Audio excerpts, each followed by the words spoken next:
Hello friends, mister பீனை ஒரு சீரியஸான டிடெக்டிவாக 2 படத்தில் பார்த்துட்டோம். இன்னைக்கு 3வது பாட்டை தான் பார்க்க போகிறோம். இந்த படத்தோட பேர் night at the cross road. ஒரு டிடெக்டிவ்க்கு ட்ரபிள் ஷூட் பண்ண தெரிஞ்சால் மட்டும் பத்தாது, கொஞ்சம் சைக்காலஜியும் தெரிஞ்சுக்கணும்னு ரொம்ப கிளியராக காட்டியிருக்காங்க. இந்த படத்தில் ஒரு கொலை நடக்குது. ஹீரோ அந்த கேஸை இன்வெஸ்டிகேட் பண்ணி அந்த கொலைக்கான காரணத்தையும் அதை செஞ்ச சில முக்கியமான ஆழங்களையும் எப்படி கண்டுபிடிக்கிறாங்கிறதான் பார்க்க போகிறோம். வீடியோக்குள்ளே போகலாமா? ஸ்பாயிலர் அலர்ட் போட்டிருக்கேன். இது மாதிரி இன்ட்ரெஸ்டிங்கான த்ரில்லிங்கான வீடியோஸை நீங்கள் பார்க்கணும்னு நினச்சிங்கன்னா நம்மளோட வாய்ஸ் ஆஃப் விஷயம் சேனலை சப்ஸ்கிரைப் பண்ணி எனக்கு சப்போர்ட் பண்ணுங்கள் ஃப்ரெண்ட்ஸ். ஓப்பனிங் சீனில் பெல்ஜியம் நாட்டில் இருக்கிற ஒரு ஊரை காட்டுறாங்க. அந்த ஊரில் இருக்கிற ஒரு நகைக்கடைக்காரன் வைர மோதிரத்துலேருந்து வைரத்தை மட்டும் தனியாக பிரித்து ஒரு பேக்கில் போட்டுட்ருக்கான். பக்கத்தில் அவனோட ஒய்ஃப் இருக்கா. நம்மக்கிட்ட போதுமான பணம் இருக்குது, அமெரிக்காவில் போய் செட்டில் ஆக அது போதும், இதுக்கப்புறமா ரிஸ்க் எடுக்க வேணான்னு சொல்கிறா. ஆனால் நகைக்கடைக்காரன் ஒய்ஃப் சொல்கிறதே கேட்கல. நமக்கு இன்னும் பணம் தேவை, ஒருவேளை நான் திரும்பி வரலனா எனக்காக வெயிட் பண்ணாத, நீ கிளம்பி அமெரிக்காக்கே போயிடுன்னு சொல்லிட்டு ஒரு ப்ளூ கலர் கார் எடுத்துகிட்டு கிளம்புறான். காரு பெல்ஜியம் நாட்டிலேருந்து ஃப்ரெஞ்சு நாட்டுக்குள்ளே வருது. பாரிஸ்லேருந்து 36 கிலோமீட்டர் தள்ளி இருக்கிற ஒரு கிராமத்துக்கு போகுது. காரை ஒரு இடத்துல நிப்பாட்டிட்டு நகைக்கடைக்காரன் உள்ளே வெயிட் பண்ணுறான். கொஞ்சம் தூரம் தள்ளி ஒரு மெக்கானிக் ஒர்க் ஷாப் இருக்கிறத காட்டுறாங்க. நைட் ஆனாலும் அங்கே நிறைய பேர் வேலை பார்த்துட்டு தான் இருக்காங்க. அப்போ ஒருத்தன் நகைக்கடைக்காரன் காருக்குள்ளே வந்து உட்காடுறான். 2 பேரும் பேசிகிட்டு இருக்காங்க. திடீர்னு வந்தவன் கன் எடுத்து நகைக்கடைக்காரனை சுட்டுறான். கில்ல ஷூட் பண்ணும்போது கரெக்டாக ஒரு லாரி இவங்களை கிராஸ் பண்ணி போகுது. அதனால சவுண்டும் வெளியே இருந்தவங்களுக்கு கேட்கல போல. அடுத்த நாள் காலையில் விடியுது. நகைக்கடைக்காரன் வந்த அதே கிராமத்தை காட்டுறாங்க. எல்லாரும் எப்பயும் போல வேலை பார்த்துட்டு இருக்காங்க. இங்கே ஒரு கொலை நடந்ததுங்கிற மாதிரியே இல்லை. ஒரு லேடி பிரேக்ஃபாஸ்ட்டை சமைச்சு அதை ஒரு வீட்டுக்கு எடுத்துகிட்டு போகிறா. இவளை சமையக்காரினே சொல்கிறேன். அந்த வீட்டுக்குள்ளே ஒருத்தன் இருக்கான். வீட்டுக்குள்ளேயே கூலிங் கிளாஸ் போட்டுட்டு வேலை பார்த்துட்டு இருக்கான். இவனோட பேர் ஆண்டர்சன். சமையல்காரி உள்ள வந்ததுலேருந்து வளவலன்னு பேசிக்கிட்டே இருக்கா. ஆனால் ஆண்டர்சன் அதை கண்டுக்காம ஒரு ரூம் கிட்ட போய் பேக்கெட்லேருந்து சாவியை எடுத்து அந்த ரூமை ஓப்பன் பண்ணுறான். உள்ள ஒரு பொண்ணு தூங்கிட்டு இருக்கா. இவ தான் ஆண்டர்சனோட தங்கச்சி. இந்த வீட்டில் இவங்க 2 பேர் மட்டும்தான் இருக்காங்க. பிரேக்ஃபாஸ்ட் வந்துருச்சுன்னு சொல்லிட்டு ஆண்டர்சன் கிளம்புறான். சமையல்காரி காஃபி போடலான்னு அடுப்பை பற்ற வைக்கிறா. அப்போ அடுப்பில் மண்ணெண்ணெய் இல்லைன்னு தெரியுது. சரி, மண்ணெண்ணெய் எடுத்துகிட்டு வருவோன்னு கார் நிற்கிற ஷெட்டுக்கு போகிறா. சமையல்காரி அங்கே எதையோ பார்த்து அலறா. அப்படி கேமராவை திருப்பி காட்டுறாங்க. அங்கே நிற்கிற காருக்குள்ள நகைக்கடைக்காரனோட டெட் பாடி இருக்கு. சமையல்காரி பயத்தில் தெரிச்சு ஓடுறத ஆண்டர்சனும் பார்க்குறான். அப்படியே இந்த சீனை கட் பண்ணிட்டு ஒரு ஃபினரலை காட்டுறாங்க. ஹீரோ இறந்து போன தன்னோட ஃப்ரெண்டை பற்றி ஃபீல் பண்ணி பேசிகிட்டு இருக்காரு. அடுத்த சீனில் ஹீரோ ஆஃபீஸில் இருக்காரு. அப்போ அவருக்கு ஒரு கால் வருது. பேசுறது யாருன்னா நகைக்கடைக்காரன் இறந்து போன ஊரில் இருக்கிற போலீஸ் இன்ஸ்பெக்டர். அவரோட பேர் லூயிஸ். இவரை போலீஸ்னே சொல்கிறேன். ஹீரோ கிட்ட ஆண்டர்சன் கிராமத்துலேருந்து தப்பிச்சு போயிட்டதாகவும் தங்கச்சியோட பாரிஸ்க்கு போகிற ட்ரெயினில் ஏறினதாகவும் சொல்கிறாரு. அந்த ட்ரெயின் இன்னும் கொஞ்ச நேரத்தில் பாரிஸ் ரயில்வே ஸ்டேஷனுக்கு வந்துருமா. அதனால் ஆண்டர்சனை அரெஸ்ட் பண்ணுறதுக்கு ஹீரோவோட ஹெல்ப் கேட்குறாரு இந்த போலீஸ்காரர். ஹீரோ ஆண்டர்சனோட அடையாளத்தை கேட்டுட்டு அவரோட அசிஸ்டன்ஸை ஸ்டேஷனுக்கு அனுப்புகிறாரு. கரெக்டாக ஆண்டர்சன் தங்கச்சியோட ஸ்டேஷன் வாசல் கிட்ட வரும்போது ஹீரோவோட அசிஸ்டன்ட் ஸ்டேஷனுக்குள்ளே வந்துடுறாங்க. அப்போ ஆண்டர்சனோட தங்கச்சி அவங்களாம் போலீஸான்னு கேட்க அண்ணங்காரன் தங்கச்சியோட கையை பிடிச்சி இழுத்துட்டு ஓட பார்க்குறான். அண்ணன் தப்பிக்க தான் வேகமாக இழுக்கிறான்னு கூட புரியாம கை வலிக்குதுன்னு தங்கச்சி கத்தி சொல்ல போலீஸு ஆண்டர்சனை வளைச்சு பிடிக்கிறாங்க. ஆண்டர்சன் கோர்ட்டில் கன் இருக்கிறத பார்த்து அதையும் எடுத்துக்கிறாங்க. அப்புறம் 2 பேரையும் ஸ்டேஷனுக்கு கூட்டிகிட்டு வராங்க. ஹீரோ ஆண்டர்சனை ஜெயிலில் போட சொல்கிறாரு. அப்போ ஆண்டர்சன் என் தங்கச்சிக்கும் இதுக்கும் எந்த சம்மந்தமும் இல்லைன்னு சொல்கிறான். ஆண்டர்சனோட தங்கச்சி ரொம்ப பயந்து சோமா இருப்பா போல. போலீஸ் ஸ்டேஷனுக்கு தான் வந்திருக்கோன்னு தெரிஞ்சதும் காரை விட்டு கீழே இறங்க மாட்டேங்கிறா. ஹீரோவும் பொறுமையாக பேசி பார்க்குறாரு. நான் வீட்டுக்கு போகணுன்னு சின்ன குழந்தை மாதிரி சொல்கிறா. அப்போ அங்கே போலீஸ் இன்ஸ்பெக்டர் வராரு. ஆண்டர்சன் அவனோட தங்கச்சியை ரூம்குள்ளேயே பல வருஷமாக பூட்டி வச்சுருந்தானா. அவளை பக்கத்து வீட்டுக்காரங்க பார்த்தே ரொம்ப நாள் ஆச்சுன்னு சொல்கிறாரு. ஹீரோ அவன் மேலே பரிதாபப்பட்டு அசிஸ்டன்ட் கிட்ட அவளை வீட்டுக்கு கூட்டிகிட்டு போக சொல்கிறாரு. தேவைப்பட்டா அவளை வீட்டில் வச்சே விசாரிச்சுக்கலான்னு சொல்லிடுறாரு. போலீஸ் இன்ஸ்பெக்டர் ஹீரோக்கு தேங்க்ஸ் சொல்லிட்டு இந்த மர்டர் கேஸை நாங்களே விசாரிச்சுக்கிறோன்னு சொல்கிறாரு. அதாவது ஹீரோ இன்வால்வ் ஆக தேவையில்லைன்னு அர்த்தம். இறந்தது யாருன்னு தெரியுமான்னு ஹீரோ கேட்க போலீஸ் இன்ஸ்பெக்டர் தெரிலன்னு சொல்கிறாரு. ஆண்டர்சனோட காலில் தான் டெட் பாடி இருந்துச்சு. இறந்தவனை சுட்டு கொண்டிருக்கான் கில்லர். ஆண்டர்சனை அரெஸ்ட் பண்ணும்போது அவன்கிட்ட கன் ஏதாச்சும் இருந்துச்சான்னு போலீஸ் இன்ஸ்பெக்டர் கேட்க ஹீரோவோட அசிஸ்டன்ட் ஆண்டர்சன் கோர்ட்லேருந்து எடுத்த கன்னை காட்டுறான். ஓகே, அப்போ ஆண்டர்சன் தான் கில்லர்னு போலீஸ் இன்ஸ்பெக்டர் சொல்லிட்டு ஹீரோ கூட சேர்ந்து ஸ்டேஷனுக்குள்ளே போகிறாரு. ஆண்டர்சனை பெல்ட்டையும் ஷூலேஸையும் கழட்ட சொல்கிறாங்க. ஆனால் அவன் முடியாது, எனக்குன்னு சுயமரியாதை இருக்குன்னு சொல்ல போலீஸ் இன்ஸ்பெக்டர் பரவாயில்ல விடுங்கன்னு கண்ணை காட்டுறாரு. அதுக்கப்புறமா அவன் கண்ணாடியை கழட்ட சொல்லி ஃபோட்டோ எடுக்கிறாங்க. இப்போ தான் தெரியுது ஆண்டர்சன் ஏன் கண்ணாடி போட்டுட்ருக்கான்னு. ஏன்னா எனக்கு ஒரு கண்ணு தெரியாது, அதோட ஒரு சைட் ஃபேஸே டேமேஜ்டாக தான் இருக்கு. ஆண்டர்சனை ஹீரோவும் போலீஸ் இன்ஸ்பெக்டரும் விசாரிக்கிறாங்க. டெட் பாடி எப்படி காலில் இருந்துச்சுன்னு தெரிலன்னு சொல்கிறான். கன்னை பற்றி கேட்குறாங்க. கன்னு என்ன தான், ஆனால் எப்படி என்னோட பேக்கெட்டுக்கு வந்துச்சுன்னு தெரிலன்னு சொல்கிறான். தெளிவா போல்டா தான் பேசுறான். ஆனா அவன் சொல்றதா நம்புற மாதிரி இல்ல. டெட் பாடியை பார்த்ததும் எதுக்கு போலீஸ்க்கு கால் பண்ணாம நீயும் உன் தங்கச்சியும் ஊரை விட்டு ஓடுறீங்கன்னு ஹீரோ கேட்க, நானும் அவளும்னு ஏதோ சொல்ல ஆரம்பிக்கிறான். ஆனா சொல்லாம அமைதியா இருந்துறான். ஹீரோவோட அசிஸ்டன்ட் ஆண்டர்சனோட ஃபுல் நேமை டேட்டா பேஸ்ல செக் பண்ணி பார்க்கறான். ஆனா அந்த நேம்ல அவனோட ஏஜ்க்கு மேட்சா யாருமே இல்லைன்னு தெரியுது. அப்படின்னா ஆண்டர்சன் பேரை மாத்தி சொல்லியிருக்கான் போல. உடனே ஹீரோவோட ரூம்க்கு வந்து போலீஸ் இன்ஸ்பெக்டர் கிட்ட சொல்றான். போலீஸ் இன்ஸ்பெக்டர் ஆண்டர்சன் மேல பயங்கரமா கோவப்படுறாரு. உன்னோட உண்மையான பேரை எங்களால கண்டுபிடிக்க முடியாதுன்னு நினைச்சியான்னு கத்துறாரு. அதுக்கும் ஆண்டர்சன் அமைதியா தான் இருக்கான். ஹீரோ ஆண்டர்சன் கிட்ட எதுக்கும் உன் தங்கச்சி ரூம்குள்ள பூட்டி வைக்கிறேன்னு கேட்க, அவளை காப்பாத்தன்னு சொல்றான். பாவப்பட்ட மனுஷங்க கிட்ட இருந்து காப்பாத்தன்னு பைபிள்ல வர சில வசனங்களை சொல்லி ரொம்ப இமோஷனலா பேசுறான். இதோட விசாரணை சீன் முடியுது. அடுத்த சீன்ல ஆண்டர்சனோட தங்கச்சியை காட்டுறாங்க. வீட்டுக்குள்ள போய் வேகமா கதவை முடிக்கிறா. ஹீரோவோட அசிஸ்டன்ட் ரொம்ப பதட்டமா போய் கதவை தட்டுறான். ஆனா வழிகாட்ட கூட வந்த போலீஸ் இன்ஸ்பெக்டரோட அசிஸ்டன்ட் கேஷுவலா நின்று வேடிக்கை பார்த்துட்டு இருக்கான். இப்ப ஹீரோவும் போலீஸ் இன்ஸ்பெக்டரும் மேலதிகாரி கிட்ட கேஸை பத்தி பேசிட்டு இருக்கதை காட்டுறாங்க. ஆண்டர்சன் வச்சிருந்த துப்பாக்கியால தான் நகைக்கடைக்காரன் சுடப்பட்டானான்னு அதிகாரி கேட்க, இந்த கன்ல புல்லட்ஸ் கம்மியா இருக்கு, அப்ப இந்த கன்னை தான் ஆண்டர்சன் கொலை பண்ண யூஸ் பண்ணிக்கணும்னு போலீஸ் இன்ஸ்பெக்டர் சொல்றாரு. அப்ப ஹீரோ டாக்டர் செக் பண்ணி கன்ஃபார்ம் பண்ணிட்டோன்னு சொல்ல, இதுக்கெல்லாம் டாக்டர் நம்ம இன்வால்வ் பண்ண வைக்க தேவையில்லைன்னு போலீஸ் இன்ஸ்பெக்டர் சொல்றாரு. ஆனா ஹீரோ இந்த கேஸை விடுற மாதிரி தெரியல. நான் டாக்டரை கிரைம் சீனுக்கு அனுப்பிட்டேன்னு சொல்றாரு. அதை கேட்டு இன்ஸ்பெக்டர் ஷாக் ஆகி, நான் தான் டெட் பாடியை ஸ்டேஷனுக்கு எடுத்துட்டு போக சொல்லிட்டேனே, அது தெரியாம நீ டாக்டர் அனுப்பியிருக்கன்னு கேட்குறாரு. டெட் பாடி இன்னும் கார்ல இருந்து எடுக்கல, நான் தான் வெயிட் பண்ண சொல்லிட்டேன்னு ஹீரோ சொல்ல, போலீஸ் இன்ஸ்பெக்டர் மூஞ்சில அருளே இல்லை. ஏன்னா இந்த கேஸ் நடந்தது அவரோட ஏரியால, அவர் தான் இன்சார்ஜ். ஆனா ஹீரோ போலீஸ் இன்ஸ்பெக்டர் கிட்ட கேட்காமலே இந்த டிசிஷன்லாம் எடுத்திருக்காரு. 2 இன்ஸ்பெக்டர்ஸ்குள்ளேயும் எந்த மோதலும் வந்துடக்கூடாதுன்னு மேலதிகாரி ஹீரோ கிட்ட ஏன் டிசிஷனை மாத்தினு கேட்குறாரு. ஹீரோ தனக்கு சில விஷயம் சரியா புரியலன்னு சொல்றாரு. என்ன விஷயம்னா, ஆண்டர்சன் ஒருவேளை கொலை பண்ணியிருந்தா எதுக்கு டெட் பாடியை தன்னோட காரோட ஃப்ரண்ட் சீட்ல வைக்கணும், டிக்கில தானே ஒளிச்சு வச்சிருக்கணும். அதோட விசாரணை நடந்தப்ப இவங்க 2 பேரும் அவ்வளோ கேள்வி கேட்டாங்க. ஆனா கடைசியா ஃபேமிலியை பத்தியும் தங்கச்சியை பத்தியும் கேள்வி கேட்டப்பதான் ஆண்டர்சன் இமோஷன் ஆயிருப்பான். அவனோட ஒரிஜினல் பேரை மறைக்கிறான். இதுக்கு பின்னாடி என்ன உண்மை இருக்குன்னு கண்டுபிடிக்கணும்னு ஹீரோ சொல்றாரு. ஆனா போலீஸ் இன்ஸ்பெக்டர் இந்த அளவுக்குலாம் யோசிக்கல. அவன் தான் கொலை பண்ணியிருக்கான், கன் அவன் கோர்ட்ல இருக்கு.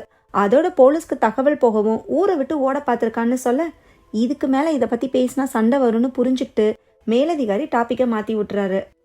அடுத்த சீன்ல ஹீரோவும் போலீஸ் இன்ஸ்பெக்டரும் கிராமத்துக்கு போறாங்க. ஹீரோ காரை விட்டு இறங்கினதும் சமயக்காரி வீட்டுக்கு ஒரு டாக்ஸி போறத பாக்குறாரு. போலீஸ் இன்ஸ்பெக்டர் கிட்ட யார் அது டாக்ஸில வருதுன்னு கேட்க, அது சமயக்காரியோட ஹஸ்பண்ட்னு இன்ஸ்பெக்டர் சொல்றாரு. 2 பேரும் ஆண்டர்சன் வீட்டுக்குள்ள போறாங்க. உள்ள சமயக்காரி இருக்கா. ரொம்ப பயந்து போயிருக்கா. ஆனா எப்பயும் போல லொடலொடன்னு பேசிட்டே தான் இருக்கா. ஹீரோ அவ சொல்றதை கேட்டுக்கிட்டே வாஷ் பேசின் கிட்ட போய் ஸ்மெல் பண்ணி பாக்குறாரு. அப்புறம் கார் ஷெட்டுக்கு போய் டெட் பாடியை பாக்குறாரு. டாக்டரும் இப்ப அங்கதான் இருக்காரு. கில்லர் யூஸ் பண்ணது சின்ன சைஸ் கன் தானா, ரொம்ப பக்கத்துல இருந்தா சுட்டிருக்கானா, நேத்து நைட்டு தான் இறந்திருக்கான்னு சொல்றாரு. நகைக்கடைக்காரன் பாக்கெட்ல வேலெட்டோ ஐடி ப்ரூஃப்னு எதுவுமே கிடையாது. ஆனா ஒரு கேப் இருக்கு. அது என்ன கேப்னா, யூதர்கள் யூஸ் பண்ற கேப்பு. ஹீரோ நகைக்கடைக்காரனோட சட்டையை தூக்கி கையை பாக்குறாரு. கையில ஒரு நம்பர் பச்சை குத்தி இருக்கு. ஜெர்மன்காரங்க யூதர்களை பிடிச்சிட்டு போய் இந்த மாதிரி நம்பரை பச்சை குத்தி அடைச்சு வச்சிருந்தாங்கன்னு நம்மள நிறைய பேருக்கு தெரியும். இதை வச்சு நகைக்கடைக்காரன் ஒரு யூதன்னு ஹீரோ தெரிஞ்சுக்கிறாரு. இந்த கார்ல வச்சுதான் கொலை நடந்துச்சான்னு ஹீரோ கேட்க, டாக்டர் இல்லைன்னு சொல்றான். ஏன்னா இந்த கார்ல ரத்தம் தெரிச்ச மாதிரி எந்த தடயமும் இல்லையா. ஹீரோ நகைக்கடைக்காரனோட ஷூவை கழட்டி பாக்குறாரு. அதுல பெல்ஜியம் நாட்டுல இருக்கிற ஒரு ஊரோட பேர் இருக்கு. ஆக்சுவலா அது நகைக்கடைக்காரனோட ஊர் பேர் தான். இப்போதைக்கு அதுதான் அவன் ஊர்னு யாருக்கும் தெரியல. ஹீரோ அடுத்து ஆண்டர்சன் வீட்டுக்குள்ள போய் அவனோட கன் கலெக்ஷன்ஸ் எல்லாம் பாக்குறாரு. போலீஸ் இன்ஸ்பெக்டர் ஆண்டர்சனோட தங்கச்சியை கூட்டிட்டு வராரு. ஆண்டர்சன் அங்க இல்லைனாலும் அவ பயந்து தான் பேசுறா. நகைக்கடைக்காரன் யாருன்னே தெரியாதா. அண்ணன் வந்து விஷயத்த சொல்லவும் இங்கே இருப்போன்னு தான் அவ சொல்லியிருக்கா. ஆனா அண்ணன் தான் அதை கேட்கலன்னு சொல்றா. ஆண்டர்சன் கொலையே பண்ணியிருந்தாலும் அதுக்கு காரணம் இருக்கும்ல, அதை போலீஸ் கிட்ட சொல்லிக்கலான்னு ரொம்ப அப்பாவியா பேசுறா. 3 வருஷத்துக்கு முன்னால ஒரு ஃபிளைட் ஆக்சிடென்ட்ல ஆண்டர்சனுக்கு கண்ணு தெரியாம போயிடுச்சான். அப்ப இருந்து கடவுள் மேல பக்தி அதிகமானதா சொல்றா. ஆண்டர்சன் ஃபேமிலியோட பணத்தை தண்டமா செலவு பண்ணிட்டானா. அவங்க தாத்தா மாதிரி ரொம்ப கோவக்காரனா. அவங்க தாத்தா குடும்பத்துல இருந்த எல்லாரையும் கொலை பண்ணிட்டு சூசைட் பண்ணிக்கிட்டதா சொல்றா. இதை கேட்டு ஹீரோ ஷாக் ஆகுறாரு. உடனே அசிஸ்டன்ட் கிட்ட சொல்லி ஸ்டேஷனுக்கு கால் பண்ணி ஆண்டர்சன் இருக்கிற செல்லு கிட்ட எப்பயுமே ஒரு ஆளா இருக்க சொல்றாரு. ஹீரோ சொன்னது நல்லதா போச்சு. ஏன்னா ஹீரோ நினைச்ச மாதிரியே ஆண்டர்சன் அவனோட பெல்ட்டை வச்சு சூசைட் பண்ணிக்க ட்ரை பண்றான். ஆனா அதுக்குள்ள போலீஸ்காரங்க வந்து அவனை காப்பாத்திடுறாங்க. விஷயத்தை கேள்விப்பட்டு ஹீரோ ஸ்டேஷனுக்கு வராரு. ஆண்டர்சன் கிட்ட எதுக்கு சூசைட் பண்ண ட்ரை பண்ணான்னு கேட்க, இங்க இருந்தா எப்படி என் தங்கச்சியை பாதுகாப்பு கொடுக்கறதுன்னு கேட்குறான். ஹீரோ மறுபடியும் அவனோட உண்மையான பேர் என்னன்னு கேட்குறாரு. அதுக்கு ஆண்டர்சன் சைலண்டா இருக்கான். கொலை பண்ணான்னு சொல்றதுக்கு பெருசா ரியாக்ட் பண்ணல. ஆனா தங்கச்சிக்காக சூசைட் கூட பண்ண ரெடியா இருக்கான். ஃபேமிலியை பத்தி எதுவும் சொல்ல மாட்டேங்கிறான். ஹீரோ ஆண்டர்சன் கிட்ட பேசிட்டு இருக்கும்போது ஹீரோவோட அசிஸ்டன்ட் வந்து நகைக்கடைக்காரனோட டீட்டெயில்ஸ் கிடைச்சிட்டதா சொல்றான். லண்டன்ல நடந்த ஒரு பெரிய திருட்டு கேஸ்ல திருடப்பட்ட வைரத்தை நகைக்கடைக்காரன் தான் வச்சிருந்ததா ஆல்ரெடி பெல்ஜியம் போலீஸ் சந்தேகப்பட்டதா சொல்லியிருக்காங்க. ஹீரோ ஆண்டர்சன் கிட்ட நகைக்கடைக்காரனோட பேரை சொல்லி உனக்கு அவனை தெரியுமான்னு கேட்க, அதுக்கு தெரியாதுன்னு அவன் சொல்றான். இப்ப நகைக்கடைக்காரனோட ஒய்ஃபை காட்டுறாங்க. நைட்டு போன ஹஸ்பண்ட் இன்னும் வரல, அதனால அவன் சொன்ன மாதிரியே இருக்கிற டைமண்ட்ஸ் எல்லாம் பேக் பண்ணிட்டு கிளம்ப ரெடி ஆயிட்டு இருக்கா. அப்ப பெல்ஜியம் போலீஸ்காரங்க கதவை தட்டுறாங்க. யாருன்னா அவ பார்க்கல. வைரத்தை பேக் பண்ணிட்டு பெட்டியோட பின்வாசல் வழியா எஸ்கேப் ஆயிடுறா. அடுத்த சீன்ல ஸ்டேஷன்ல போலீஸ் இன்ஸ்பெக்டரும் அவரோட அசிஸ்டன்ட்டும் ஆண்டர்சனை அவங்க ஜெயிலுக்கு ஷிஃப்ட் பண்றதை பத்தி பேசிட்டு இருக்காங்க. அப்ப ஆண்டர்சன் கார்ல ஏறிட்டு இருக்கத பார்த்துட்டு ஆண்டர்சனை ரிலீஸ் பண்ணிட்டாங்க போலன்னு அசிஸ்டன்ட் இன்ஸ்பெக்டர் கிட்ட சொல்றான். எனது ரிலீஸ் பண்ணிட்டாங்களான்னு இன்ஸ்பெக்டர் பதறிக்கிட்டு ஓடுறாரு. அவர் போறதுக்குள்ள கார் போயிடுது. இன்ஸ்பெக்டர் கோமா மீட்டிங் ரூம்குள்ள போய் ஆண்டர்சனை எதுக்கு என்ன கேட்காம ரிலீஸ் பண்ணீங்கன்னு கத்துறாரு. அதுக்கு ஹீரோ அவன் ஜெயிலில் இருக்கிறத விட வெளியே இருந்தாதான் நமக்கு அடுத்த லீட் கிடைக்கும்னு சொல்றாரு. நகைக்கடைக்காரனோட கடையை பெல்ஜியம் போலீஸ் செக் பண்ணிட்டாங்க. அங்க டைமண்ட்ஸ் எதுவும் இல்லை. நகைக்கடைக்காரன்ட்டையும் டைமண்ட்ஸ் இல்லை. அப்படின்னா நகைக்கடைக்காரன் டைமண்ட்ஸை விற்க தான் வந்திருக்கணும். ஒருவேளை ஆண்டர்சன் தான் நகைக்கடைக்காரனை கொண்டிருந்தா டைமண்ட்ஸும் அவன்கிட்ட தானே இருக்கணும். அதனால அவனை இப்போதைக்கு க்ளோஸா ஃபாலோ பண்ணுவோம். ஒன்ஸ் அவன் டைமண்ட்ஸை வெளியே எடுக்கும்போது பிடிச்சிருவோன்னு ஹீரோ சொல்றாரு. இருந்தாலும் போலீஸ் இன்ஸ்பெக்டர் கன்வின்ஸ் ஆகல. பிளான் நல்லாவே இருந்தாலும் அவர்கிட்ட டிஸ்கஸே பண்ணாம இந்த டிசிஷனை எடுத்ததுக்கு திட்டுறாரு. ஆண்டர்சன் தான் கொலை பண்ணிக்கான், அவனை வெளியே விட்டது தப்புன்னு சொல்லிட்டு ஹீரோவோட டீமை கேவலமா பேசிடுறாரு. ஹீரோவும் கடுப்பாகி நீ ஒன்றும் இந்த இன்வெஸ்டிகேஷனுக்கு இன்சார்ஜ் இல்லைன்னு சொல்ல போலீஸ் இன்ஸ்பெக்டர் வெளியே போயிடுறாரு. நைட் ஆகுது. ஆண்டர்சன் கார்லேருந்து இறங்குறான். இதை சமயக்காரி ஜன்னல் வழியா பார்த்து ஹஸ்பண்ட் கிட்ட ஆண்டர்சனை ரிலீஸ் பண்ணிட்டாங்க போலன்னு சொல்றா. உடனே சமயக்காரியோட ஹஸ்பண்ட் வேகமா வந்து ஆண்டர்சன் போறத பாக்குறான். சமயக்காரி கிட்ட நீ போய் என்ன ஆச்சுன்னு கேளுன்னு சொல்றான். சமயக்காரியே ஆல்ரெடி பயந்து போயிருக்கா. என்ன எதுக்குடா அங்க அனுப்புறன்னு கேட்க, சும்மா போய் என்ன ஆச்சுன்னு கேளுன்னு ஹஸ்பண்ட் அவளை ஃபோர்ஸ் பண்றான். ஆண்டர்சனோட தங்கச்சி தூங்க ரெடி ஆகிறா போல. அப்ப கதவை தட்டுற சத்தம் கேட்க, நீங்க தானே அதுன்னு கேக்குறா. ஆண்டர்சன் கதவை திறந்ததும் உங்களை போலீஸ் விட்டுட்டாங்களான்னு ஆச்சரியமா கேக்குறா. ஆமான்னு ஆண்டர்சன் சொல்ல, அப்பனா போலீஸ் கிட்ட என்ன சொன்னீங்கன்னு தங்கச்சி கேக்குறா. உண்மையை சொன்னேன், ஆனா எல்லா உண்மையும் இல்லைன்னு சொல்றான்.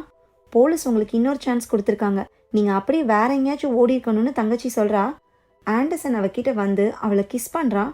உன்னை இப்படி விட்டுட்டு போக மாட்டேன்னு சொல்ல, அப்ப சமயக்காரி கையில சாப்பாடோட வீட்டுக்குள்ள என்டர் ஆகுறா. ஆண்டர்சனை பார்த்து பயப்படுறா. அவ பேசலந்தே ஆண்டர்சனுக்கு அது புரியுது. எதுவும் பேசாம கதவை மூடிட்டு போயிடுறான். அதனால சமையல்காரியோட ஹஸ்பண்ட் கேட்ட தகவல் அவளுக்கு கிடைக்கல. அடுத்த சீன்ல ஹீரோவை காட்டுறாங்க. லண்டன்ல நடந்த டைமண்ட் ராபரி கேஸை பேப்பர்ல படிச்சிட்டு இருக்காரு. அப்ப போலீஸ் இன்ஸ்பெக்டர் அங்க வந்து ஹீரோ கிட்ட சாரி கேட்கிறாரு. ஹீரோவும் போலீஸ் கிட்ட சொல்லாம பிளானை எக்ஸிக்யூட் பண்ணது தப்புன்னு சொல்ல 2 பேரும் ஒரு வழியா காம்ப்ரமைஸ் ஆயிடுறாங்க. போலீஸ் இன்ஸ்பெக்டரோட ஒய்ஃப் பாரிஸ்க்கு இப்ப வந்துட்டு இருக்கலாம். அதனால எல்லாரும் சேர்ந்து டின்னருக்கு போவோமான்னு கேட்க ஹீரோ ஓகேன்னு சொல்றாரு. ஹீரோ ஒய்ஃபை கூட்டிட்டு போலீஸ் இன்ஸ்பெக்டர் சொன்ன ரெஸ்டாரண்ட்க்கு போறாரு. அங்க இன்ஸ்பெக்டர் அவர் ஒய்ஃப் கூட வெயிட் பண்ணிட்டு இருக்காரு. ரொம்ப வருஷம் கழிச்சு மீட் பண்றாங்க போல. அதனால பழைய கதையெல்லாம் பேச ஆரம்பிக்கிறாங்க. இந்த சீனை கட் பண்ணிட்டு ஆண்டர்சனை காட்டுறாங்க. தங்கச்சி தூங்குறதுக்காக பைபிள் படிச்சுட்டு இருக்கான். ஆண்டர்சனை வாட்ச் பண்றதுக்காக ஹீரோவோட அசிஸ்டன்ட்டும் இன்ஸ்பெக்டரோட அசிஸ்டன்ட்டும் அங்கதான் இருக்காங்க. இப்ப மறுபடியும் ஹீரோவை காட்டுறாங்க. எதையோ யோசிச்சுட்டு இருக்காரு. என்ன யோசிக்கிறான்னு இன்ஸ்பெக்டர் கேட்க, ஆண்டர்சன் வீட்டுக்கு ஹீரோ ஃபர்ஸ்ட் போகும்போது வாஷ் பேசினை ஸ்மெல் பண்ணி பார்த்திருப்பாரு. அதுல மண்ணெண்ணெய் ஸ்மெல் வரும். அப்படின்னா யாரோ வேணும்னே சமயக்காரி கார் ஷெட்டுக்கு போகணும்னு பிளான் பண்ணி மண்ணெண்ணெய வாஷ் பேசின்ல கொட்டியிருக்காங்க. அப்பதானே மண்ணெண்ணெய் எடுக்கிறதுக்காக சமயக்காரி ஷெட்டுக்கு போவா, டெட் பாடியை பாப்பா, போலீஸ்க்கு தகவல் கொடுப்பா. இதை வச்சு பார்த்தா டெட் பாடியை கார்ல வச்சது ஆண்டர்சன் இல்லைன்னு ஹீரோ நினைக்கிறாரு. இப்ப ஹீரோவோட அசிஸ்டண்ட்டை காட்டுறாங்க. ஆண்டர்சனை வாட்ச் பண்ணிட்டு தான் இருக்கான். அப்ப மெக்கானிக்கோட ஷெட்டுக்குள்ள நிறைய பேர் போறதையும் வாசல்ல மெக்கானிக்கோட ஒய்ஃப் நிக்கிறதையும் பாக்குறான். எதுக்கு இந்த நேரத்துல இத்தனை பேர் ஷெட்டுக்குள்ள போறாங்கன்னு சந்தேகப்படுறான். நேரா மெக்கானிக்கோட ஒய்ஃப் கிட்ட போறான். எதுக்கு இத்தனை பேர் உள்ள போறாங்கன்னு அசிஸ்டன்ட் கேட்க மெக்கானிக்கோட ஒய்ஃப் ஓட பாக்குறா. அசிஸ்டன்ட் அவளை பிடிச்சிடறான். அப்ப போலீஸ் இன்ஸ்பெக்டரோட அசிஸ்டன்ட் அங்க வந்து உள்ள என்ன நடக்குதுன்னு சொல்றேன்னு சொல்லிட்டு ஹீரோவோட அசிஸ்டண்ட்டை உள்ள கூட்டிட்டு போறான். உள்ள பார்த்தா இல்லீகலா பாக்ஸிங் மேட்ச் நடத்துறாங்க. சுத்தி நிறைய பேர் நின்று ஃபைட்டு மேல பந்தயம் கட்டுறாங்க. ஹீரோவோட அசிஸ்டன்ட் இது தப்புன்னு சொல்றான். ஆனா போலீஸ் இன்ஸ்பெக்டரோட அசிஸ்டன்ட் இதெல்லாம் இங்க சகஜம்னு சொல்லி அவனும் பந்தயம் கட்டுறான். கொஞ்சம் தள்ளி சமயக்காரியோட ஹஸ்பண்ட் இருக்கான்ல, அவனும் ஒரு ஃபைட்டர் மேல பந்தயம் கட்டிட்டு இருக்கான். நல்ல ஊருடான்னு நினைச்சிட்டு ஹீரோவோட அசிஸ்டன்ட் எதுவும் செய்யாம ஆண்டர்சனை வாட்ச் பண்ண போயிடுறான். ஹீரோவும் போலீஸ் இன்ஸ்பெக்டரும் தனியா நின்று பேசிட்டு இருந்தாங்கல்ல, அதே மாதிரி ஹீரோவோட ஒய்ஃபும் இன்ஸ்பெக்டரோட ஒய்ஃபும் பேசிட்டு இருக்காங்க. இன்ஸ்பெக்டர் ஒய்ஃப் டல்லா இருக்கிறத பார்த்துட்டு எதுவும் பிரச்சனையானு ஹீரோவோட ஒய்ஃப் கேட்க, இன்ஸ்பெக்டருக்கு வேற ஏதோ அஃபேர் இருக்கதா அவரோட ஒய்ஃப் சொல்றா. இந்த இன்ஸ்பெக்டர் ஒரு ஹோட்டலுக்கு செக் கொடுத்துருக்கான் போல. அந்த செக்கை பேங்க்காரங்க டேட் எழுதுன்னு இன்ஸ்பெக்டர் வீட்டுக்கே அனுப்பியிருக்காங்க. இன்ஸ்பெக்டர் அவரோட கள்ளக்காதலையும் அந்த ஹோட்டல்ல தங்க வச்சிருக்கதா அவர் ஒய்ஃப் சந்தேகப்படுறா. அது உண்மையானு கண்டுபிடிக்க ஹீரோவோட ஒய்ஃப் கிட்ட ஹெல்ப் கேட்குறா. ஹீரோவோட ஒய்ஃபும் ஹெல்ப் பண்ண சம்மதிக்க டின்னர் சீன் இதோட முடியுது. ஹீரோவோட ஒய்ஃப் வீட்டுக்கு வந்ததும் ஹீரோ கிட்ட இந்த விஷயத்த சொல்றா. அப்ப ஹீரோக்கு ஒரு கால் வருது. ஆண்டர்சனோட உண்மையான பேரை கண்டுபிடிச்சிட்டதா ஹீரோவோட அசிஸ்டன்ட் சொல்றான். அடுத்த நாள் அவனோட அப்பா ஸ்டேஷனுக்கு வரப்போறதாவும் சொல்றான். ஆண்டர்சன் அப்பா யாருன்னா டென்மார்க் நாட்டோட அம்பாசிடரா. அவ்வளோ பெரிய பொசிஷன்ல இருக்கிறவரு ஸ்டேஷனுக்கே வந்து ஆண்டர்சனோட போட்டோவை பார்த்து, இது என் பையன் தான், அவனோட உண்மையான பேரு ஆண்டர்சன் இல்லைன்னு வேற ஒரு பேரை சொல்றாரு. ஆண்டர்சனுக்கும் அவனோட தங்கச்சிக்கும் இல்லீகல் அஃபேர் இருக்கிறது அப்பாவான அம்பாசிடருக்கு தெரிய வருது.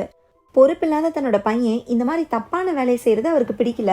அதனால ஆண்டர்சனையும் பொண்ணையும் வீட்டை விட்டு வெளியே அனுப்பிடுறாரு. அதோட ஃபேமிலி நேமை யூஸ் பண்ணக்கூடாதுன்னு சொல்லிடுறாரு. அதனாலதான் ஆண்டர்சன் தன்னோட உண்மையான பேரை ஹீரோ கேட்டும் சொல்லவே இல்லை. ஆண்டர்சன் தன்னோட பையங்கிறத வெளியே சொல்ல வேணான்னு அம்பாசிடர் கேட்க மேலதிகாரி ஒத்துக்கிறாரு. ஆண்டர்சன் அப்பா போனதுக்கு அப்புறம் ஹீரோ மேலதிகாரி கிட்ட நமக்கு உண்மை தெரிஞ்சிச்சுங்கிறத ஆண்டர்சன் கிட்ட காட்டிக்க கூடாதுன்னு சொல்றாரு. எதுக்குன்னு போலீஸ் இன்ஸ்பெக்டர் கேட்க, நம்மளால உண்மையை கண்டுபிடிக்க முடியலன்னு ஆண்டர்சன் நினைக்கணும். அப்பதான் அவன் தைரியமா அடுத்த தப்பு பண்ணுவான். அவனுக்கும் நகைக்கடைக்காரனுக்கும் என்ன சம்மந்தம்னு கண்டுபிடிக்கணும்னு ஹீரோ சொல்றாரு. ஹீரோ ஆண்டர்சனை விட்டு பிடிக்கணும்னு நினைக்கிறாரு. அதை விட்ட வேற வழியும் இப்ப இல்ல. ஆனா போலீஸ் இன்ஸ்பெக்டருக்கு இந்த பொறுமை இல்ல. ஆண்டர்சனை உள்ள தூக்கி போட்டு கேஸை க்ளோஸ் பண்ணணும்னு நினைக்கிறாரு. இந்த நேரத்துல தான் அவங்க எதிர்பார்க்காத இன்னொரு விஷயம் நடக்குது. நகைக்கடைக்காரனோட ஒய்ஃப் ஒரு ரயில்வே ஸ்டேஷனுக்கு வரா. அங்க ஒருத்தன் பேப்பர் படிச்சுட்டு இருக்கான். பேப்பர்ல நகைக்கடைக்காரன் கொல்லப்பட்ட நியூஸை போட்டிருக்காங்க. இப்பதான் அவளுக்கு தன்னோட ஹஸ்பண்டை கொண்டுட்டாங்கன்னு தெரியுது. அதனால நேரா பாரிஸ் போலீஸ் ஸ்டேஷன் மேலதிகாரியை மீட் பண்ணி ஹஸ்பண்டோட டெட் பாடியை பார்க்கணும்னு சொல்றா. ஹீரோ போலீஸ் இன்ஸ்பெக்டர் கூட சேர்ந்து கிராமத்துக்கு போறாரு. ஹீரோவோட அசிஸ்டன்ட் நைட்டு நடந்ததை ஹீரோவை தனியா கூட்டிட்டு போய் சொல்றான். இன்ஸ்பெக்டர் அவரோட அசிஸ்டண்ட்டை எழுப்பி வீட்டுக்கு போக சொல்றாரு. ஆனா எப்ப ஃபோன் பண்ணாலும் உடனே வந்துடு, ஏன்னா ஆண்டர்சனை மறுபடியும் அரெஸ்ட் பண்ண சிச்சுவேஷன் வரும்னு சொல்றாரு. ஹீரோ ஆண்டர்சனை பார்க்க அவன் வீட்டுக்கு போக அவன் வேலை விஷயமா பாரிஸ்க்கு போகணும்னு சொல்றான். ஹீரோ ஆண்டர்சன் வீட்டை சர்ச் பண்ணணும்னு சொல்ல, நீங்க சர்ச் பண்ணிக்கோங்க, நான் பாரிஸ்க்கு கிளம்புறேன்னு அவன் சொல்றான். அவன் தங்கச்சியோட ரூம் சாவியை வாங்கி வச்சுட்டு அவனை கிளம்ப சொல்றாரு. இது போக அசிஸ்டன்ட்ல ஒருத்தனை கூப்பிட்டு அவனை ஃபாலோ பண்ணவும் சொல்றாரு. ஆண்டர்சன் கிளம்புனதும் ஹீரோ ஆண்டர்சனோட தங்கச்சி ரூமை சர்ச் பண்ண ஆரம்பிக்கிறாரு. அப்ப அவ தூக்க மாத்திரையை ஒளிச்சு வச்சிருக்கிறத ஹீரோ பாக்குறாரு. ஆண்டர்சன் பைபிள் வாசிச்சாலும் சில நேரம் தூக்கம் வராதான். அப்ப இந்த மாத்திரையை யூஸ் பண்ணுவாளாம். ஹீரோ ஏன் சோகமா இருக்காருன்னு கேக்குறா. அப்ப ஹீரோ தன்னோட ஃப்ரெண்டு இறந்ததை சொல்றாரு. அதுக்கு பெரிய ஆள் மாதிரி ரொம்ப பக்குவமா பேசுறா. ஹீரோவே இதை ஆச்சரியமா பாக்குறாரு. இவங்க பேசிட்டு இருக்கிற இதே நேரம் ஆண்டர்சன் கார்ல பாரிஸ்க்கு போறத காட்டுறாங்க. பின்னாடி ஹீரோட அசிஸ்டன்ட்டும் போறான். அப்ப இன்னொரு கார்ல யாரோ வந்து ஹீரோவோட அசிஸ்டன்ட் போற காரை இடிக்கிறான். அசிஸ்டன்ட்க்கு கண்ட்ரோல் மிஸ் ஆகி காரை பக்கத்துல இருக்கிற புதருக்குள்ள இறக்கிடுறான். கார்ல யார் இருக்கான்னு அசிஸ்டன்ட்னால பார்க்க முடியல. அந்த காரு அடுத்த ஆண்டர்சன் காரை நோக்கி வேகமா போகுது. இப்ப மறுபடியும் நகைக்கடைக்காரனோட ஒய்ஃபை காட்டுறாங்க. ஹஸ்பண்ட்காக பிரேயர் பண்றா. அவர் கொலை செய்யப்பட்ட கிராமத்துக்கு போகணும்னு சொல்றா. மேலதிகாரி உன் ஹஸ்பண்ட் யாரை பார்க்க போனான்னு கேட்க, என்னை அங்க கூட்டிட்டு போங்க, நான் பிரேயர் பண்ணிட்டு அப்புறம் அவங்க பேரை சொல்றேன்னு சொல்றா. இந்த விஷயம் உடனே ஹீரோக்கு வருது. ஹீரோ ஆண்டர்சன் வீடு நல்லா சர்ச் பண்ணிட்டாரு. ஆனா டைமண்ட்ஸ் கிடைக்கல. அவனோட தங்கச்சி காலையில இருந்து சாப்பிடாம இருந்தனால அவளுக்கு ஆம்லெட்லாம் போட்டு கொடுக்குறாரு. நகைக்கடைக்காரனோட பேரை சொல்லி இந்த ஆளை உனக்கு தெரியுமான்னு கேக்குறாரு. அதுக்கு தங்கச்சி ஆளை தெரியாது, ஆனா எங்க அண்ணன் இந்த பேரை சொல்லியிருக்கான்னு சொல்றா. அப்ப நான் ஆண்டர்சன் ஹீரோ கிட்ட பொய் சொல்லியிருக்கான் போல. நகைக்கடைக்காரனோட ஒய்ஃப் இங்க வரா. ஹஸ்பண்ட் செத்து போன இடத்துல பிரேயர் பண்ணிட்டு இங்க யாரை பார்க்க ஹஸ்பண்ட் வந்தார்னு சொல்ல போறாளான்னு ஹீரோ சொல்லும் போது தங்கச்சிக்கு கை சுற்றுது. உடனே ஹீரோ அவ கையை தண்ணியில காட்டுறாரு. அப்போ ஒருவேளை ஆண்டர்சன் திரும்ப வரலன்னா இன்னைக்கு நைட்டு நீங்க என் கூட தங்க முடியுமான்னு கேட்க ஹீரோ ஷாக் ஆகுறாரு. என்னடா இப்படி கேக்குறா, இவ உண்மையிலே வெகுளிதானான்னு ஹீரோக்கு சந்தேகமே வருது. எது எப்படியோ நகைக்கடைக்காரனோட ஒய்ஃப் இங்க வந்தா கேஸ் முடிஞ்சிரும்னு எல்லாரும் நினைக்கிறாங்க. அப்ப ஆண்டர்சனை ஃபாலோ பண்ணிட்டு போன ஹீரோவோட அசிஸ்டன்ட் திரும்ப வரான். நடந்ததை சொல்றான். இடிச்சிட்டு போன கார்காரன் ஆண்டர்சன் காரை ஃபாலோ பண்ணிட்டு போனதா சொல்ல போலீஸ் இன்ஸ்பெக்டர் உடனே பாரிஸ் போலீஸ் ஸ்டேஷனுக்கு ஃபோன் பண்ணி பார்டர்ல இருக்கிற டீமை அலர்ட் பண்றாரு. அடுத்த சீன்ல ஹீரோவோட அசிஸ்டன்ட்க்கு மருந்து போட்டுட்டு இருக்க இன்னொரு அசிஸ்டன்ட். இவங்க மெக்கானிக் ஒர்க் ஷாப்குள்ள தான் இப்ப இருக்காங்க. ஹீரோ ஒர்க் ஷாப்ல இருக்கிறத பார்த்துட்டு இருக்காரு. அப்ப போலீஸ் இன்ஸ்பெக்டர் ஹீரோ கிட்ட வந்து, ஆண்டர்சன் எஸ்கேப் ஆயிட்டான், ஒருவேளை அவன் பெல்ஜியம் நாட்டுக்குள்ள போயிட்டானா நம்மளால அவனை பிடிக்க முடியாதுன்னு சொல்றாரு. அப்ப ஆண்டர்சன் போன காரை காட்டுறாங்க. வெறும் கார் மட்டும்தான் இருக்கு, உள்ள யாரும் இல்ல. அந்த ஊரோட நேம் போர்டை காட்டுறாங்க. பார்த்தா அது பெல்ஜியம் தான். போலீஸ் இன்ஸ்பெக்டர் சொன்ன மாதிரியே ஆண்டர்சனோட காரு பிரான்ஸ் நாட்டு பார்டரை கிராஸ் பண்ணி பெல்ஜியம் நாட்டுக்குள்ள போயிடுச்சு. நைட் ஆகுது. எல்லாரும் நகைக்கடைக்காரனோட ஒய்ஃப்காக வெயிட் பண்ணிட்டு இருக்காங்க. ஹீரோ அவரோட ஒய்ஃப்க்கு கால் பண்ணி இன்னைக்கு நைட்டு கேஸ் முடிஞ்சிடும்னு சொல்றாரு. ஹீரோவோட ஒய்ஃபும் போலீஸ் இன்ஸ்பெக்டர் ஒய்ஃப்காக அந்த ஹோட்டல்ல போய் விசாரிச்சிருக்கா. போலீஸ் இன்ஸ்பெக்டர் அங்க ரூம் எதுவும் எடுக்கலையா, ஒரு ஃபங்க்ஷன் ஹாலை தான் புக் பண்ணிக்கானா. அடிக்கடி இந்த மாதிரி புக் பண்ணி ஃப்ரெண்ட்ஸுங்களோட சேர்ந்து கூத்தடிப்பாராம். அதனால போலீஸ் இன்ஸ்பெக்டரோட ஒய்ஃப் கவலைப்படுறதுக்கு ஒன்றும் இல்லைன்னு சொல்றா. ஹீரோ ஒய்ஃப் கிட்ட பேசிட்டு இருக்கும் போதே சமயக்காரி வீட்டுக்கு ஒரு கார் போறத பாக்குறாரு. அந்த காரு சமயக்காரியோட ஹஸ்பண்டோட தான். அவன் வீட்டுக்குள்ள போனதும் சமயக்காரி கிட்ட எதுக்கு இன்னும் போலீஸ் இங்கேயே சுத்திட்டு இருக்குன்னு கேட்க, நகைக்கடைக்காரனோட ஒய்ஃப் வர போற நியூஸ் அவனுக்கு தெரிய வருது. உடனே வீட்டை விட்டு வெளியே போறான். எல்லாரும் ஆவலா இருந்த நகைக்கடைக்காரனோட ஒய்ஃப் கார் வருது. காரை விட்டு அவ இறங்குனதும் யாரோ ஒளிஞ்சு நின்று அவளை ஷூட் பண்ணிடுறாங்க. பாவம் ஹஸ்பண்ட் இறந்த அதே ஊருக்கு வந்து அவளும் இறந்து போயிடுறா. எந்த சைட்ல இருந்து கில்ல ஷூட் பண்ணானோ அந்த பக்கம் எல்லாரும் ஓடுறாங்க. அப்போ ஒருத்தன் ஓடுறத பார்த்து ஹீரோவோட அசிஸ்டன்ட் அவனை சேஸ் பண்ணி பிடிக்கிறான். பார்த்தா அது சமையல்காரியோட ஹஸ்பண்ட். அவன் கிட்ட ஒரு கன் இருக்கு. ஒரு அசிஸ்டன்ட் கன்னை புடுங்கிட்டு அவனை இழுத்துட்டு வரான். போலீஸ் இன்ஸ்பெக்டர் அவனை ஒர்க் ஷாப்குள்ள இழுத்துட்டு போயிடுறாரு. கன்னை ஹீரோ கிட்ட காட்டுறான் அசிஸ்டன்ட். பார்த்தா உள்ள எல்லா புல்லட்ஸும் இருக்கு. அப்பனா அவன் ஷூட் பண்ணலன்னு ஹீரோக்கு தெரியுது. ஹீரோவோட இன்னொரு அசிஸ்டன்ட் புதருக்குள்ள இருந்து இன்னொரு ரைஃபிள் எடுத்துட்டு வரான்.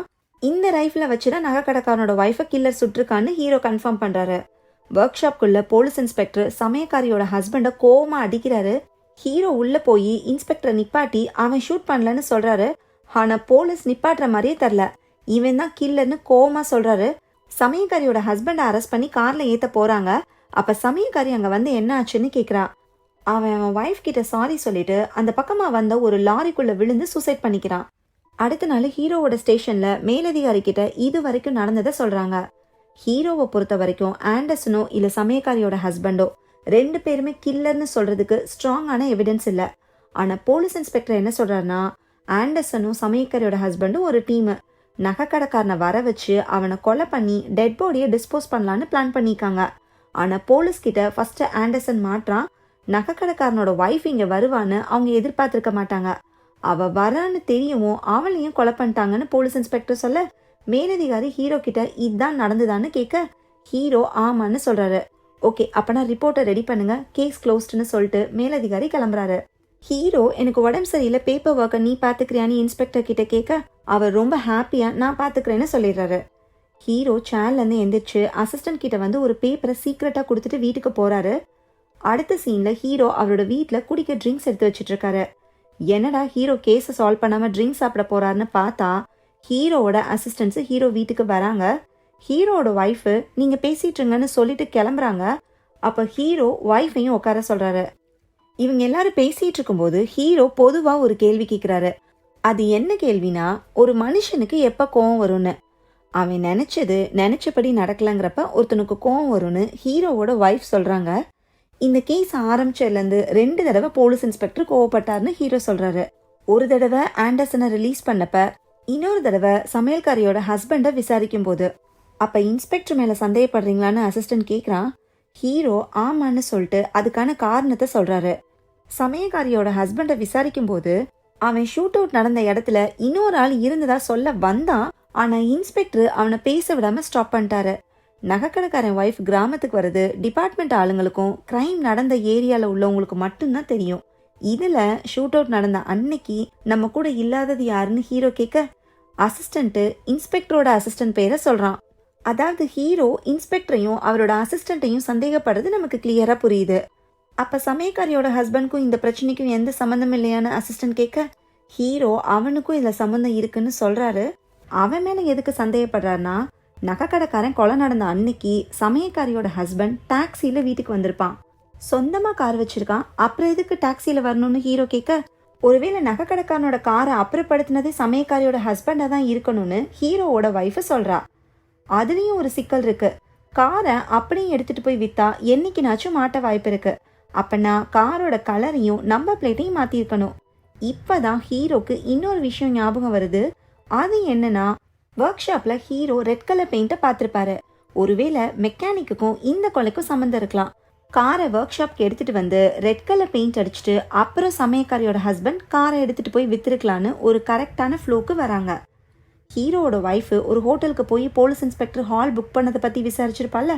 ஒருவேளை இவங்க 4 பேரும், அதாவது போலீஸ் இன்ஸ்பெக்டர், அவரோட அசிஸ்டண்ட்டு, மெக்கானிக்கு, அப்புறம் சமயக்காரியோட ஹஸ்பண்ட் எல்லாரும் வார வாரம் அந்த ஹாலில் பார்ட்டி மாதிரி செட் பண்ணி ஒரு டீமாக என்ஜாய் பண்ணியிருப்பாங்க. அந்த பழக்கத்தில் இந்த கூட்டணியை போட்டிருக்கலான்னு ஹீரோ ஒரு முடிவுக்கு வராரு. இப்போ இவர் நினைக்கிறத ப்ரூவ் பண்ணணும்னா எவிடன்ஸ் வேணும். அசிஸ்டண்ட்டை அடுத்த நாள் மெக்கானிக்கை பற்றியும் சமயக்காரியோட ஹஸ்பண்டை பற்றியும் விசாரிக்க சொல்லிட்டு ஹீரோ பெல்ஜியம்ல நகைக்கடைக்காரனோட ஊருக்கு போறாரு. அங்க போய் இவங்க 4 பேரோட போட்டோவை காட்டி நிறைய பேர்கிட்ட விசாரிக்கிறாரு. ஆனா யாருக்குமே இவங்கள தெரியல. நகைக்கடைக்காரன் ஒரு நாடு விட்டு இன்னொரு நாட்டுக்கு டைமண்ட்ஸோட வந்திருக்கான்னா கண்டிப்பா அவனுக்கு இவங்க 4 பேர்ல யாரையாவது தெரிஞ்சிருக்கணும்னு ஹீரோ நினைச்சாரு. ஆனா அதுக்கான எந்த ப்ரூஃப்ஸும் கிடைக்கல. கடைசியா அந்த ஊர்ல இருக்கிற ஒரு இன்ஃபார்மரை பிடிச்சி 4 பேரை பத்தி விசாரிக்கிறாரு. அவனுக்கும் இவங்கள பத்தி தெரியல. அப்புறம் ஹீரோ ஆண்டர்சன் போட்டோவை காட்டி இவனை தெரியுமான்னு கேட்குறாரு. அவன் தெரியும்னு சொல்றான். ஆண்டர்சன் ஒரு சாமியாரு, வேஸ்ட்னு கிண்டலா சொல்றான். அப்புறம் பக்கத்துல இருக்கிற அவனோட தங்கச்சியை தெரியுமான்னு ஹீரோ கேட்க கதையோட பெரிய ட்விஸ்ட் இங்கே தான் ஆரம்பிக்குது. ஆண்டர்சனோட தங்கச்சியை பார்த்து இது அவன் தங்கச்சியும் இல்லை, அவன் தங்கச்சி இறந்துட்டான்னு சொல்றான். ஆண்டர்சன் கூட இருக்கிறது ஆக்சுவலா அவனோட ஒய்ஃபா. அவளோட பேரு எம்மா. இனிமே அவளை எம்மானே சொல்றேன். அவ இந்த ஊர்ல தப்பான தொழில் பண்ணிட்டு இருந்தவளா. இதை கேட்டு ஹீரோ ஷாக் ஆகுறாரு. அடுத்த சீன்ல ஹீரோவோட அசிஸ்டன்ட்ஸ் அவங்க கண்டுபிடிச்சத சொல்றாங்க. மெக்கானிக் ஆக்சுவலா ஒரு பாக்ஸர், அதை விட அவன் ஒரு பெரிய திருடனா. அவனை நிறைய தடவை போலீஸ் இன்ஸ்பெக்டரை அரெஸ்ட் பண்ணிக்காரான். அவனை அந்த கிராமத்துல ஒர்க் ஷாப் போட சொன்னதே போலீஸ் இன்ஸ்பெக்டர் தானா. மெக்கானிக் திருடுறத அந்த ஒர்க் ஷாப்ல வச்சுதான் விற்கிற இடத்துக்கு அனுப்புவாங்களாம். அடுத்து சமயக்காரியோட ஹஸ்பண்ட், அவன் நகைக்கடைக்காரனோட கார் மாடல் இருக்குல்ல, அதே மாடல்ல ரெட் கலர் காரை கொலை நடந்த அன்னைக்கு அடுத்த நாள் எடுத்துட்டு போய் வித்திருக்கான். ஸோ இவங்க 4 பேர் தான் இந்த மொத்த பிளானையும் எக்ஸிக்யூட் பண்ணியிருக்காங்கன்னு ஹீரோக்கு புரியுது. இவங்க 4 பேருக்கும் நகைக்கடைக்காரனுக்கும் எந்த லிங்க்கும் இல்லை. ஆனா ஆண்டர்சனோட தங்கச்சியா நடிச்சிட்டு இருக்க எம்மா தான் இந்த பிளானையே போட்டதுன்னு ஹீரோ அசிஸ்டன்ஸ் கிட்ட சொல்லிட்டு அடுத்து என்ன செய்யறதுன்னு சொல்றாரு. ஹீரோ மறுபடியும் கிராமத்துக்கு வராரு. மெக்கானிக்கோட ஒய்ஃப் கிட்ட உங்க ஒர்க் ஷாப்ல எப்ப பார்த்தாலும் ஸ்பேர் டயரை மாத்திக்கிட்டே இருக்கீங்கன்னு கேட்டுக்கிட்டே ஒரு டயரை கிழிக்கிறாரு. பார்த்தா உள்ள வெள்ளி பாத்திரமா இருக்கு. ஹீரோ அவகிட்ட பேசி உண்மையை வாங்குறாரு. எம்மா இந்த ஊருக்கு வந்ததுக்கு அப்புறம் ஆண்டர்சனுக்கு தூக்க மாத்திரை கொடுத்துட்டு நைட் ஆனா இங்க வந்துருவாளாம். போலீஸ் இன்ஸ்பெக்டரும் எம்மாவும் லவ் பண்ணியிருக்காங்க. எம்மா சொல்லி தான் இந்த பிளானே போட்டிருக்காங்க. கொலையை பண்ணி ஆண்டர்சன் மேல பழிய போட்டுருவோம், அவன் அவமானத்துல ஜெயிலே சூசைட் பண்ணிக்குவான்னு கூட எம்மா கரெக்டா கெஸ் பண்ணிக்கா. அதனாலதான் ஜெயிலுக்குள்ள போகும்போது ஹீரோவோட அசிஸ்டன்ட் பெல்ட்டை கலட்டி கொடுக்க சொல்லுவான். ஆண்டர்சன் முடியாதுன்னு சொல்ல போலீஸ் இன்ஸ்பெக்டர் பரவாயில்ல விடுன்னு சொல்லியிருப்பார் போல. நகைக்கடைக்காரனோட டெட் பாடியை கார்ல இருக்கிறத பார்த்ததும் எம்மா தான் ஆண்டர்சன் கிட்ட சொல்லியிருப்பா இந்த ஊரை விட்டு போயிடுவோன்னு. ஆனா ஹீரோ கிட்ட மாத்தி பொய் சொல்லியிருப்பா. ஆண்டர்சனுக்கு நகைக்கடைக்காரனை தெரியும்னு சொன்னதும் போய், தூக்க மாத்திரை தனக்கு தான்னு சொன்னதும் போய். அப்ப நகைக்கடைக்காரனை ஷூட் பண்ணது யாருன்னு ஹீரோ கேட்க அது போலீஸ் இன்ஸ்பெக்டர்னு மெக்கானிக் ஒய்ஃப் சொல்றா. நகைக்கடைக்காரனோட ஒய்ஃப் வரான்னு தெரியவும் சமயக்காரியோட ஹஸ்பண்ட் கன் எடுத்துட்டு எம்மாவை தான் கொல்ல போயிருக்கான். ஏன்னா அவ தான் இந்த 2 டீமுக்கும் நடுவில் இருக்கிற லிங்க். ஆனா போலீஸ் இன்ஸ்பெக்டரோட அசிஸ்டன்ட் நகைக்கடைக்காரனோட ஒய்ஃபை ஷூட் பண்ண அவனோட பிளானே மாறிடுது. போலீஸ் கையில மாட்டினான். ஹீரோக்கு எல்லா உண்மையும் கிளியரா இப்ப புரியுது. இப்ப எம்மாவை காட்டுறாங்க. ட்ரெஸ் எல்லாம் பேக் பண்ணிட்டு இருக்கா. அப்ப யாரோ அவளோட கதவை தட்டுறாங்க. மெதுவா போய் கதவை திறக்கிறா. பார்த்தா ஆண்டர்சன் ரத்த வெள்ளத்துல வந்து விழுகிறான். என்னாச்சு உனக்குன்னு எம்மா கேட்க போலீஸ் இன்ஸ்பெக்டரோட அசிஸ்டன்ட் என்னை கொல்ல பார்த்தாங்கன்னு ஆண்டர்சன் சொல்றான். இவங்க பிளான் படி ஆண்டர்சன் ஜெயிலே சூசைட் பண்ணிடுவான்னு நினைச்சாங்க. ஆனா ஹீரோ இந்த கேஸ்குள்ள வந்தனால ட்ராக்கே மாறிடுச்சு. அதனால ஆண்டர்சனை போலீஸ் இன்ஸ்பெக்டரோட அசிஸ்டன்ட் ஃபாலோ பண்ணி ஷூட் பண்ணி நடு காட்டுல விட்டுட்டு ஆண்டர்சனோட காரை எடுத்துட்டு போய் பெல்ஜியம் நாட்டுக்குள்ள விட்டுட்டு வந்துட்டான். ஹீரோ கிட்ட ஆண்டர்சன் பெல்ஜியம் நாட்டுக்குள்ள என்டர் ஆயிட்டான், இனிமே அவனை பிடிக்க முடியாதுன்னு கதை விட்டுருக்காங்க. ஆனா ஆண்டர்சன் தன்னோட ஒய்ஃப்காக உயிரை கையில புடிச்சிட்டு திரும்ப வந்திருக்கான். இதுவே நம்ம தமிழ் படமா இருந்தா ஆண்டர்சனை எம்மா சீரியஸா லவ் பண்ற மாதிரி கதையை முடிச்சிருப்பாங்க. ஆனா இங்க ஆண்டர்சனுக்கு மருந்து போடுற மாதிரி ஆக்ட் பண்ணி தலைவாணியை வச்சு அவனை கொல்ல முயற்சி பண்றா. ஆனா அதுக்குள்ள ஹீரோ வந்து எம்மாவை தடுத்து ஆண்டர்சனை காப்பாத்திடுறாரு. போலீஸ் இன்ஸ்பெக்டரை பொறுத்த வரைக்கும் கேஸ் சுமூகமா முடிஞ்சிருச்சு. அதனால டிப் டாப்பா கிளம்பி டைமண்ட்ஸை அவங்க எப்பயும் மீட் பண்ற ஹோட்டலுக்கு கொண்டு வராரு. எல்லாரும் அவங்கவுங்க ஷேர் எடுத்துட்டு கிளம்ப போலீஸ் இன்ஸ்பெக்டர் ஒரு அசிஸ்டன்ட் ஃபாலோ பண்றான். இன்னொரு அசிஸ்டன்ட் 2 போலீஸ் கான்ஸ்டபிள்ஸோட சேர்ந்து மெக்கானிக்கையும் போலீஸ் இன்ஸ்பெக்டரோட அசிஸ்டண்ட்டையும் அரெஸ்ட் பண்ணிடுறாங்க. இப்போ போலீஸ் இன்ஸ்பெக்டரை காட்டுறாங்க. எம்மாக்காக ட்ரெயின்ல வெயிட் பண்ணிட்டு இருக்காரு. அப்ப அங்க ஹீரோ வர போலீஸ் இன்ஸ்பெக்டர் கையும் களவுமா மாட்டிக்கிறாரு. இதோட இந்த கேஸ் முடியுது. ஆண்டர்சனோட அப்பா அவன் கூட மறுபடியும் சேர்ற மாதிரி காட்டுறாங்க. ஹீரோ எம்மா இருக்கிற ஜெயிலுக்கு போய் ஆண்டர்சன் அவளை எந்த அளவுக்கு லவ் பண்ணாங்கிறத சொல்றாரு. இதோட இந்த ஸ்டோரி முடியுது. ஓகே ஃப்ரெண்ட்ஸ், இந்த வீடியோ உங்களுக்கு பிடிச்சிருந்தா லைக் பண்ணுங்க, ஷேர் பண்ணுங்க, கமெண்ட் பண்ணுங்க. அடுத்த வீடியோல சந்திப்போம். தேங்க்யூ.